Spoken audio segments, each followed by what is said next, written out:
வணக்கம் மக்களே, welcome to universe voice Tamil. இன்றைக்கி நாம் என்ன பார்க்க போகிறோன்னா, யோகா தரும் நல்ல பயன்கள். யோகா ஆரோக்கியமான வாழ்விற்கு அடிகோலும். மனமும் உடலும் ஒன்றை ஒன்று தொடர்பு கொண்டது. யோகா மனதில் ஒரு திருப்தியை கொடுக்கும். இது வெற்றிகரமான வாழ்க்கையை வாழ வழிவகுக்கும். மன அமைதியை கொடுப்பதால் மனதிற்கு ஒரு சந்தோஷமும் ஏற்படும்.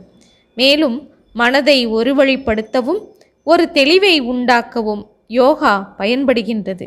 மனிதனை ஒரு முழு மனிதனாக்கும். அவனது ஆளுமையை பெருக்கும். குறிக்கோளை அடைய உதவும். ஐந்தறிவுள்ள மனிதனுக்கு 6வது அறிவை தருவது யோகா என்கின்றனர்.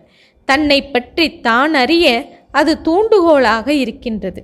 மேலும் வாழ்வின் சக்தியை அறியவும் அது தூண்டுகின்றது.